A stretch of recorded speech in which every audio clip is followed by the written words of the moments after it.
남편 차의 내비게이션 최근 목적지를 보는 순간 숨이 멎었습니다. 청담동의 한 오피스텔.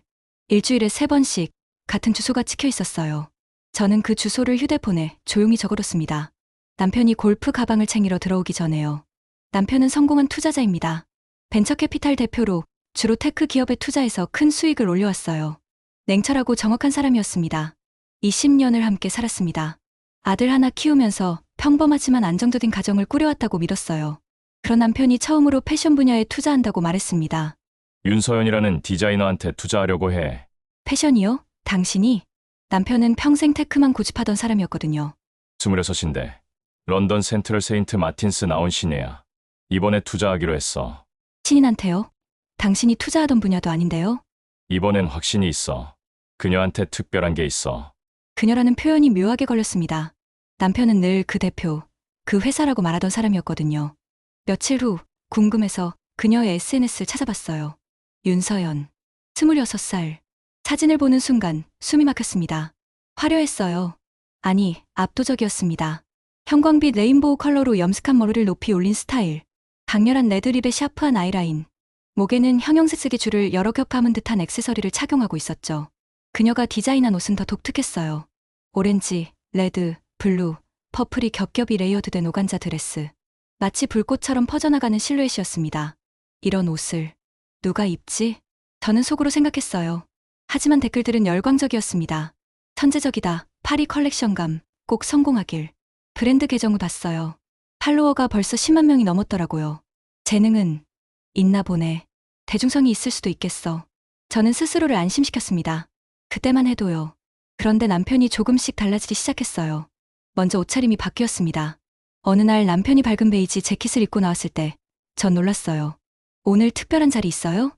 아니, 그냥 기분 전환으로 입어봤어. 20년 만에 처음 듣는 말이었습니다. 향수도 바뀌었어요. 평소 쓰던 중후한 우디향이 아니라 훨씬 산뜻한 시트러스 향으로요. 향수 바꿨네요? 응, 윤 디자이너가 이게 요즘 트렌드래. 괜찮지? 윤 디자이너가 향수까지 추천한다고요? 퇴근 시간도 불규칙해졌습니다.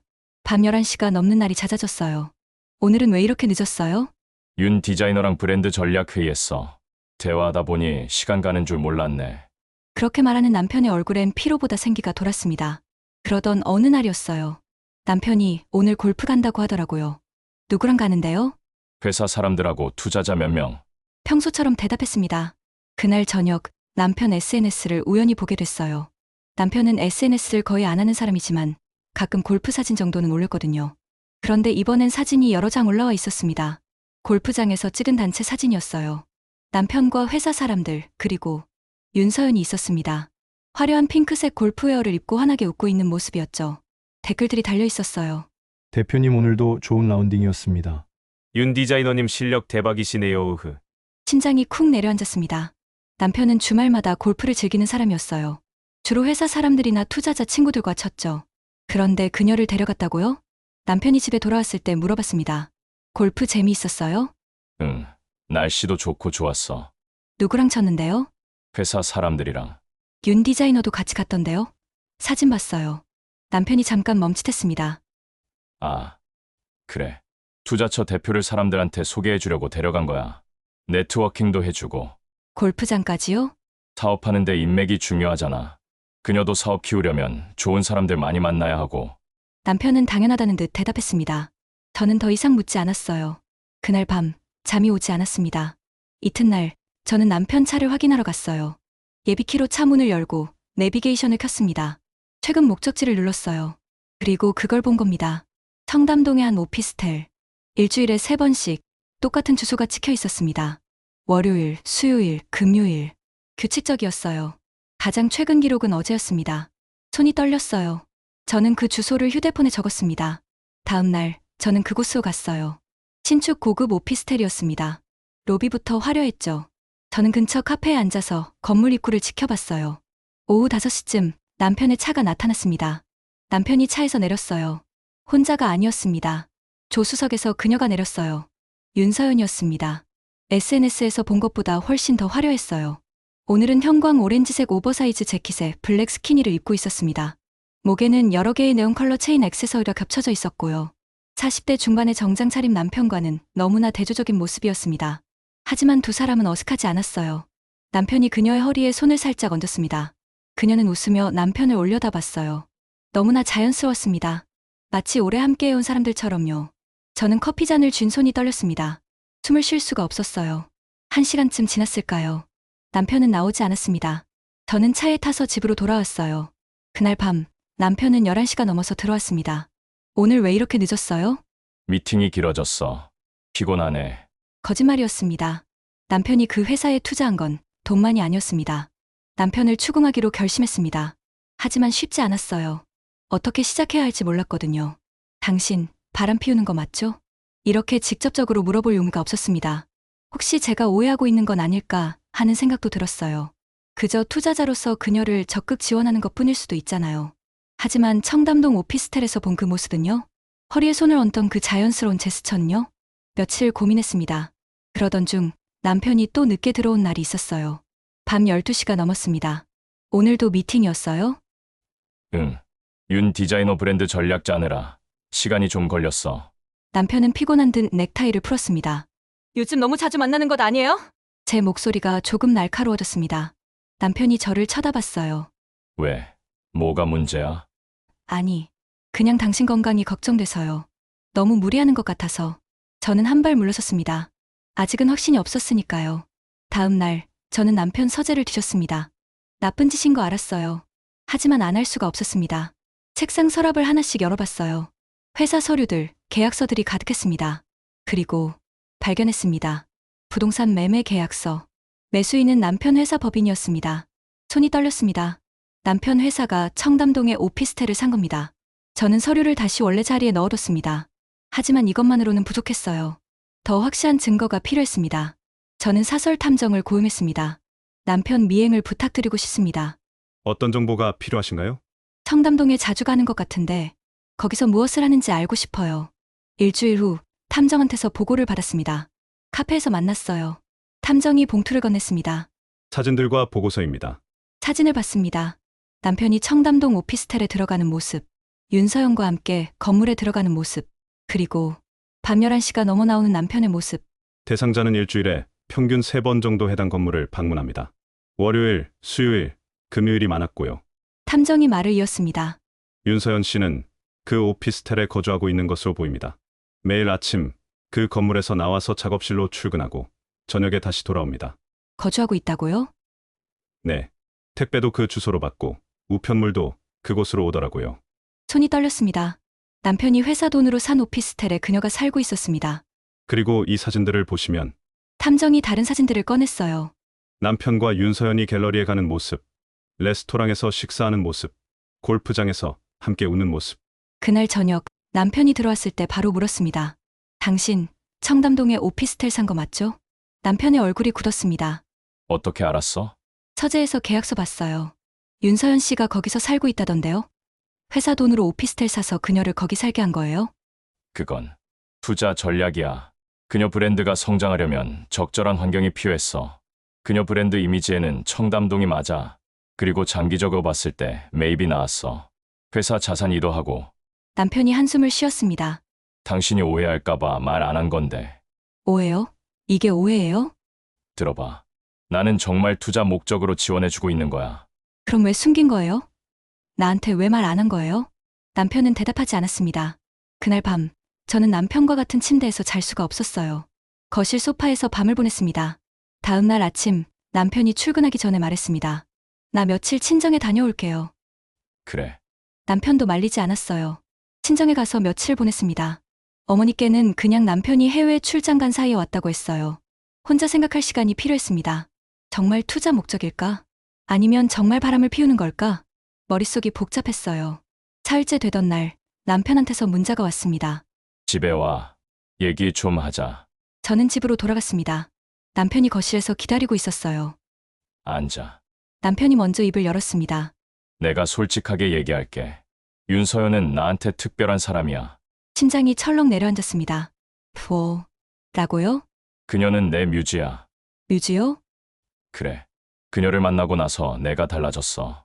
패션에 관심을 갖게 됐고, 예술을 이해하게 됐고, 삶이 다채로워졌어. 남편의 눈빛이 이상하게 반짝였습니다. 당신 지금 무슨 소리 하는 거예요? 나는 평생 숫자만 보고 살았어.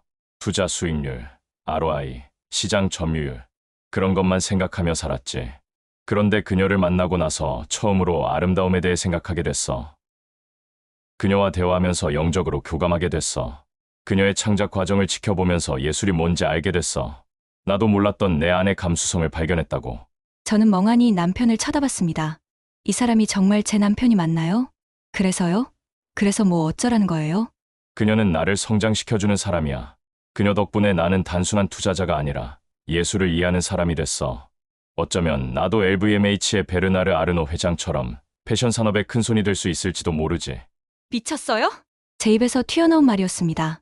당신 지금 자기가 무슨 말하는지 알아요? 뮤즈, 영적 교감, 그게 대체 뭐예요? 당신은 이해 못할 거야.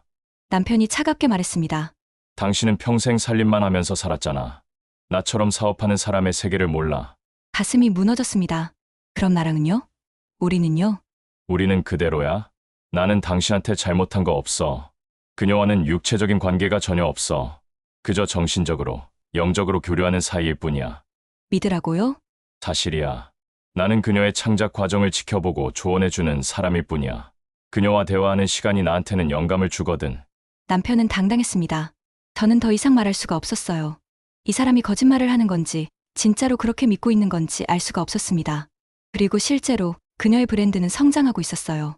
SNS 팔로워는 20만 명을 넘었고, 유명 편집숍에도 입점했습니다. 백화점 팝업 스토어도 열었어요. 잡지 인터뷰도 나왔어요. 촉망받는 신의 디자이너 윤서연, 그녀를 만나다. 기사를 읽어봤습니다. 저를 믿어주시고 아낌없이 지원해주시는 투자자분 덕분에 여기까지 올 수 있었어요. 그분은 단순한 투자자가 아니라 제 멘토이자 정신적 지주예요. 제 손이 떨렸습니다. 남편 말이 맞는 걸까요? 정말 육체적 관계는 없는 걸까요? 하지만 제 직감은 달랐습니다. 뭔가 잘못되고 있었어요. 남편이 제게서 멀어지고 있었습니다. 남편은 정말로 집에 안 들어오는 날이 많아졌습니다. 오늘 늦을 것 같아. 내일 새벽 일정이 있어서 청담동에서 자고 올게. 이유는 애매했어요. 하지만 저는 알고 있었죠. 청담동이라는 건 그녀가 사는 곳이라는 걸요. 저는 점점 초라해지고 있었습니다. 거울을 보면 40대 중반의 평범한 여자가 보였어요. 단정하게 올린 머리, 깔끔하지만 밋밋한 메이크업. 20년 전 남편과 결혼했을 때는 예쁘다는 소리도 들었었는데요. 이제는 그저 평범한 중년 여성일 뿐이었습니다. 그녀의 SNS를 또 보게 됐습니다. 최근 게시물이었어요. 무지개빛 헤어에 강렬한 메이크업을 한 그녀. 자신이 디자인한 옷을 입고 포즈를 취하고 있었죠. 댓글들이 수백 개 달려 있었습니다. 여신이세요. 너무 아름다워요. 이 옷 어디서 살 수 있나요? 저는 휴대폰을 내려놨습니다. 부러웠어요. 그녀의 젊음이, 그녀의 재능이, 그녀의 에너지가, 그리고 무엇보다 제 남편을 사로잡은 그 무언가가요. 저는 변화를 시도하기로 했습니다. 백화점 화장품 매장에 갔어요. 좀 더 화사하게 보이고 싶은데요. 직원이 여러 제품을 권했습니다. 저는 샀어요. 세럼, 크림, 에센스. 평소보다 비싼 것들로요. 헤어숍에도 갔습니다. 염색하고 싶어요. 밝은 브라운으로요. 잘 생각하셨어요. 고객님한테 잘 어울릴 것 같아요. 머리를 하고 나니 조금은 달라 보이는 것 같았어요. 옷도 샀습니다. 평소 즐겨 입던 베이직한 스타일이 아니라 좀 더 세련된 느낌의 옷들로요. 크림색 트위드 재킷, 실크 블라우스, 테일러드 팬츠. 거울을 봤습니다. 괜찮은데 아닐까? 저녁을 준비했습니다. 아니, 정확히는 준비를 지시했죠. 이모님, 오늘 갈비찜이랑 잡채, 된장찌개 준비해주세요. 애아빠가 좋아하시는 거요. 네, 사모님. 정성스럽게 차려진 저녁상을 보며 기다렸습니다. 8시, 9시, 10시. 남편은 오지 않았어요. 11시가 넘어서 문자가 왔습니다. 오늘 늦을 것 같아. 먼저 자. 저는 혼자 밥을 먹었습니다. 식은 갈비찜을 씹으면서 눈물이 났어요. 며칠 후 남편이 일찍 들어온 날이 있었습니다. 저는 화장을 하고 새로 산 옷을 입고 기다리고 있었어요. 남편이 현관문을 열고 들어왔습니다. 네이비 수트를 입은 남편은 여전히 잘생겼어요. 40대 중반이지만 관리를 잘해서 날렵해 보였죠. 뭔가 달라 보이는데? 남편이 물었습니다. 머리 좀 했어요. 그리고 옷도 새로 샀고요. 어때요? 괜찮네. 무덤덤한 반응이었어요. 그저 의례적인 대답 같았습니다. 배고프죠? 맛있는 거 준비했어요. 난 먹고 왔어. 윤 디자이너랑 미팅하면서 저녁 먹었거든. 남편은 넥타이를 풀며 서재로 들어갔습니다. 저는 그 자리에 서서 움직일 수가 없었어요. 남편의 눈빛이 달라졌습니다. 저를 볼 때는 무심했어요. 그저 오래 함께 산 사람을 보는 눈빛이었죠. 하지만 그녀 이야기를 할 때는 달랐습니다. 윤 디자이너가 오늘 정말 기발한 아이디어를 냈어. 한복의 선을 현대적으로 재해석하는 건데. 말하는 내내 눈이 반짝였어요. 손목에 찬 금색 시계를 만지작거리며 열정적으로 설명했습니다. 어제 갤러리에서 본 전시가 정말 인상적이더라. 윤 디자이너가 추천해준 건데 색감 활용이. 저는 그저 듣고만 있었어요. 뭐라고 대답해야 할지 몰랐거든요. 어느 날 남편 친구들이 집에 왔습니다. 골프 모임 후 술을 마시러 온 거였어요. 저는 안주를 준비하라고 지시한 뒤 거실로 나갔습니다. 남자들의 대화가 들렸어요. 형님, 요즘 윤서연 디자이너 완전 뜨는데 형님 안목이 대단하시네요. 맞아요. 투자 대박 나신 거 아니에요? 하하, 아직은 모르지. 그런데 그 친구 정말 재능이 있어. 앞으로가 더 기대돼. 남편의 목소리가 신이 나 있었습니다. 그나저나 형님, 요즘 젊어 보이시는데요. 무슨 비결 있으세요? 별거 있나. 재미있는 일을 하니까 그런가 보지. 남자들이 웃었습니다. 저는 방으로 돌아왔어요. 손이 떨렸습니다. SNS를 또 봤습니다. 윤서연의 최근 게시물이었어요. 어느 파티장에서 찍은 사진이었습니다. 화려한 드레스를 입고 샴페인 잔을 들고 있는 모습이었죠. 캡션에는 이렇게 적혀 있었어요. 꿈만 같은 순간들. 믿어주시는 분들 덕분에 여기까지 왔습니다. 댓글 중에 남편 회사 직원들 이름이 보였습니다. 오늘 파티 정말 멋졌어요. 윤 디자이너님 최고! 저는 휴대폰을 던지고 싶었어요. 하지만 그럴 수 없었습니다. 그저 화면을 끄고 소파에 앉아 있었어요. 며칠 후 백화점에서 우연히 그녀를 봤습니다. 팝업 스토어 오픈 행사였어요. 간판에 윤서연 아틀리에라고 적혀 있었죠. 많은 사람들이 줄을 서 있었습니다. 저는 멀리서 지켜봤어요. 그녀는 화려한 옷을 입고 손님들과 사진을 찍고 있었습니다. 웃고 있었어요. 빛나 보였습니다. 그리고 남편이 나타났습니다. 네이비 수트를 입은 남편이 그녀에게 다가갔어요. 그녀에게 무언가 말했습니다. 그녀가 환하게 웃으며 고개를 끄덕였어요. 두 사람은 자연스러웠습니다. 남편이 그녀의 어깨를 가볍게 두드렸어요. 격려하는 듯한 제스처였죠.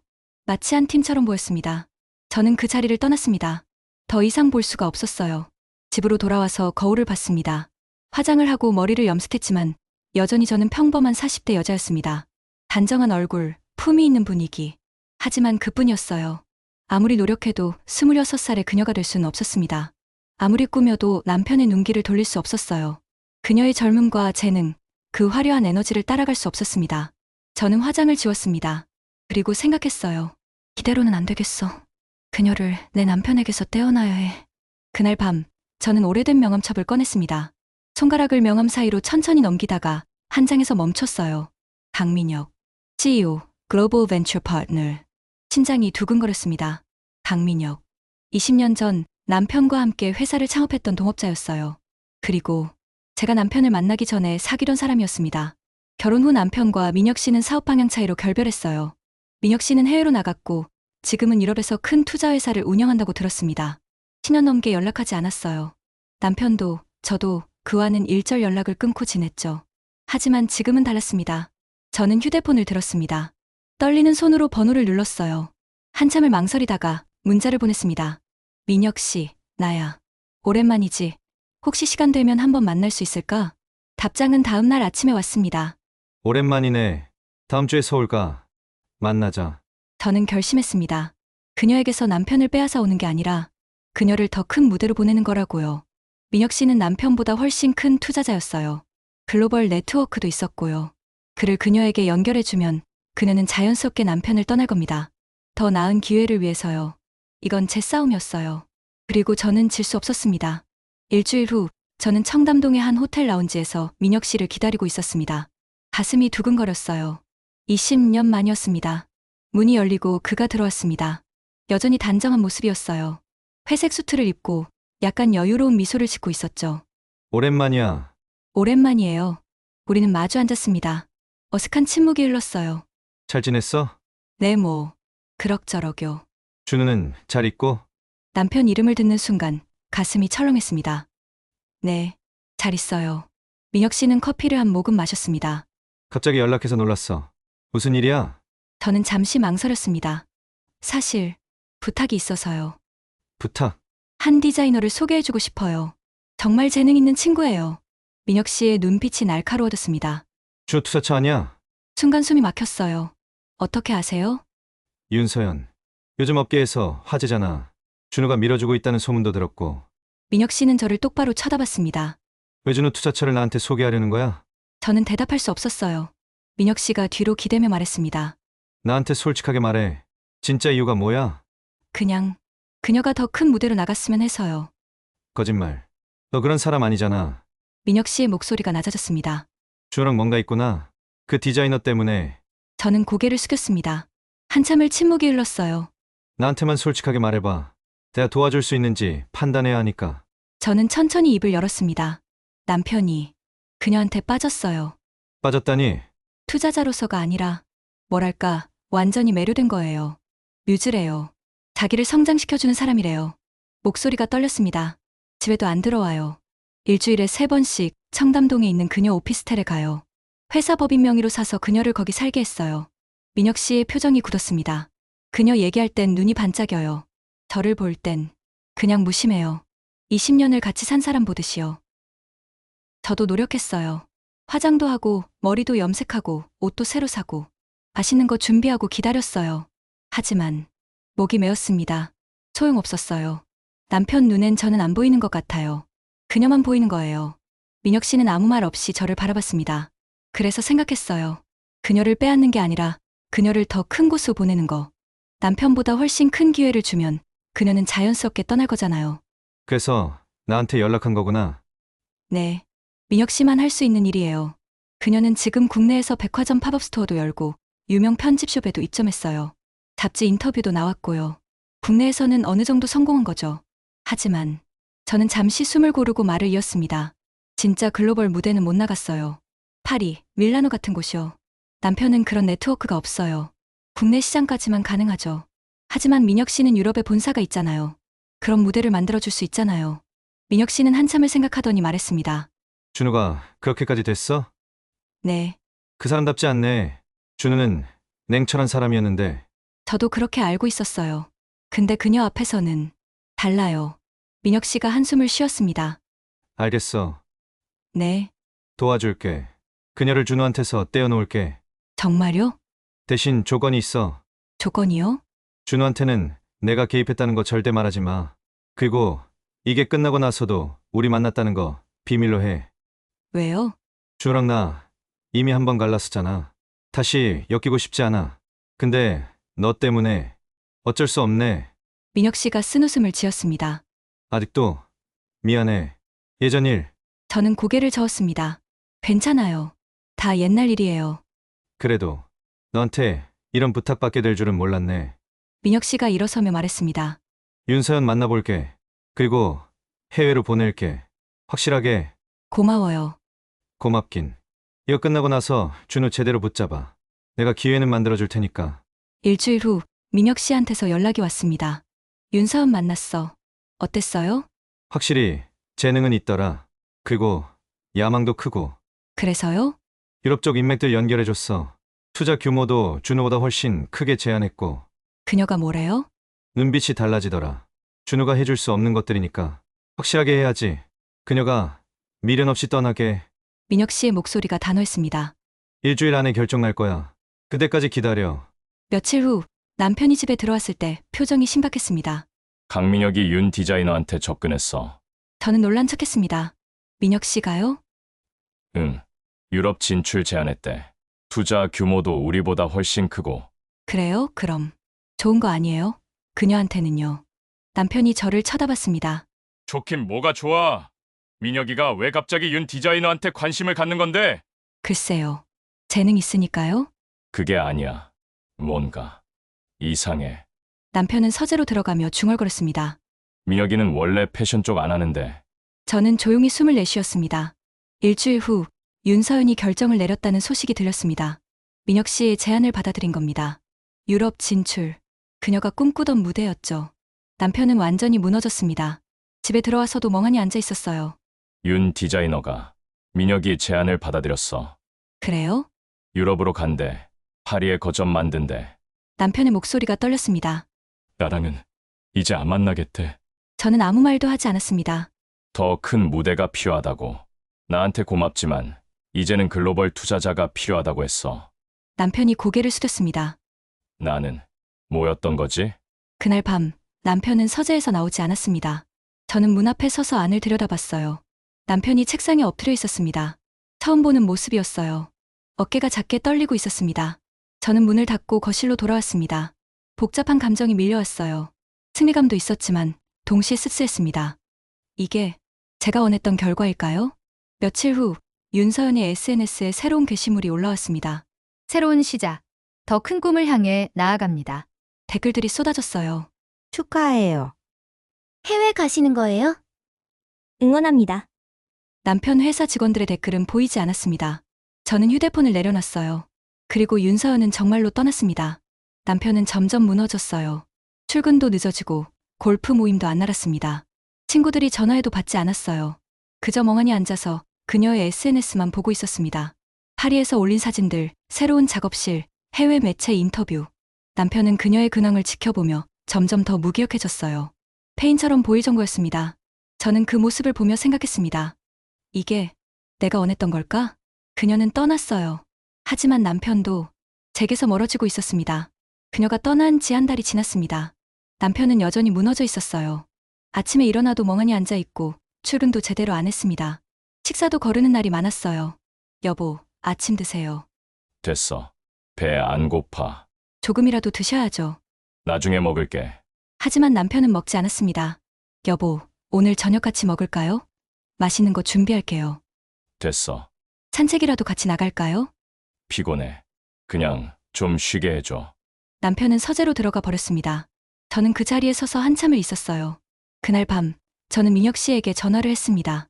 민혁 씨, 왜? 무슨 일이야? 남편이 너무 힘들어해요. 그건 어쩔 수 없는 일이야. 시간이 필요하겠지. 언제까지요? 이러다가 정말 말을 잇지 못했습니다. 민혁 씨가 한숨을 쉬었습니다. 내가 원한 거잖아. 그녀를 떼어내는 거. 알아요. 근데 이렇게까지 될 줄은 몰랐어요. 준우는 예민한 사람이야. 특히 감정적으로 깊이 빠지면 쉽게 회복 못해. 너 이제 어떻게 할 거야? 모르겠어요. 그녀는 떠났는데 남편은 여전히 그녀한테 매여 있어요. 전화 너머로 침묵이 흘렀습니다. 준우 제대로 붙잡아. 그게 내가 할 일이야. 전화가 끊겼습니다. 다음 날 저는 남편의 친구들에게 연락을 했습니다. 여보세요. 저 준우 씨 와이프예요. 혹시 시간 되시면 남편 좀 만나주실 수 있으세요? 아, 재수 씨. 무슨 일이세요? 요즘 남편이 좀 힘들어해서요. 친구분들이 만나주시면 좋을 것 같아서요. 며칠 후 남편 친구들이 집으로 왔습니다. 준우야, 나가자. 골프나 치러 가자. 오랜만에 술이나 한잔하자. 하지만 남편은 고개를 저었습니다. 다음에. 요즘 좀 피곤해서. 형님, 요즘 너무 안 나오시는데요. 응. 그냥 좀 쉬고 싶어. 친구들은 걱정스러운 표정으로 돌아갔습니다. 저는 남편을 위해 할 수 있는 걸 다 해봤어요. 남편이 좋아하는 음식을 준비하고 조용히 옆에 앉아 있기도 했습니다. 하지만 남편은 저를 보지 않았어요. 그저 허공을 바라보거나 휴대폰으로 그녀의 SNS를 보고 있었죠. 어느 날 남편이 서재에서 나왔습니다. 처음으로 제대로 된 옷을 입고 있었어요. 어디 가세요? 회사. 미팅 하나 있어. 그래요. 잘 다녀와요. 남편이 나간 후 저는 조금 안됐습니다. 조금씩 나아지는 걸까? 하지만 저녁에 남편이 돌아왔을 때 표정이 더 어두워져 있었어요. 무슨 일 있었어요? 아니. 회사는 괜찮았어요? 응. 남편은 다시 서재로 들어갔습니다. 여보. 남편이 천천히 고개를 들었습니다. 나. 뭘 잘못한 걸까? 네, 윤 디자이너한테 최선을 다했어. 1년 동안. 투자도 아낌없이 했고, 인맥도 연결해줬고, 조언도 해줬어. 근데 남편의 목소리가 떨렸습니다. 1년. 그렇죠. 제가 알게 된 건 석 달 전이었지만 남편은 그 전부터 그녀와 함께였던 겁니다. 그녀한테 나는 그냥 디딤돌이었던 걸까? 저는 아무 말도 할 수 없었습니다. 민혁이가 나타나니까 바로 떠나더라. 나한테 고맙다고 하면서 이제는 더 큰 무대가 필요하다고. 남편이 쓴웃음을 지었습니다. 내가 한심하지? 여보, 나도 알아. 바보 같은 거. 근데 어쩔 수 없었어. 그녀는 정말 특별했어. 저는 남편 옆에 앉았습니다. 이제 그만 잊어요. 그녀는 떠났잖아요. 잊으려고 해. 근데 안 돼. 자꾸 생각나. 남편이 고개를 떨궜습니다. 그날 밤, 저는 잠을 이룰 수 없었습니다. 제가 원했던 건 그녀를 내보내는 거였어요. 그리고 남편을 되찾는 거였죠. 하지만 지금은 그녀는 떠났지만 남편은 여전히 그녀한테 붙잡혀 있었습니다. 한 달이 더 지났습니다. 남편은 조금씩 일상으로 돌아왔어요. 출근도 제때하고 친구들 만남에도 나갔습니다. 하지만 뭔가 달랐어요. 예전의 열정은 사라졌습니다. 어느 날 저녁, 저는 남편과 마주 앉아 있었습니다. 여보, 응, 우리 괜찮아질 수 있을까요? 남편이 천천히 저를 봤습니다. 괜찮아지려고 노력하고 있어. 노력이요? 응, 그녀를 잊으려고, 예전으로 돌아가려고. 남편이 한숨을 쉬었습니다. 근데 쉽지 않네. 미안해. 당신한테. 괜찮아요. 그날 밤, 저는 남편 서재를 정리하다가 발견했습니다. 서랍 깊숙이 숨겨진 봉투. 안을 열어보니 사진들이었습니다. 인화된 사진들이요. 남편과 그녀가 함께 찍은 사진들. 청담동 오피스텔 안에서 찍은 것 같았어요. 침대에 나란히 앉아 있는 모습, 부엌에서 함께 요리하는 모습, 소파에 기대어 웃고 있는 모습, 그리고 마지막 사진. 침대에 나체로 누워있는 두 사람. 남편이 그녀를 안고 있었습니다. 둘 다 행복해 보였어요. 손이 떨렸습니다. 남편은 거짓말을 한 겁니다. 육체적 관계는 없었다고. 영적으로만 교감했다고. 뮤즈라고. 거짓말이었어요. 전부 다. 저는 사진들을 다시 봉투에 넣었습니다. 그대로 서랍에 다시 넣었어요. 손이 계속 떨렸습니다. 저는 서재를 나와 거실 창가에 섰습니다. 밖에 비가 내리고 있었어요. 1년. 남편은 1년 동안 그녀와 함께였습니다. 저와 20년을 함께 살았지만 그 1년이 더 특별했던 거겠죠. 저는 이겼습니다. 그녀를 내보냈으니까요. 하지만 동시에 졌습니다.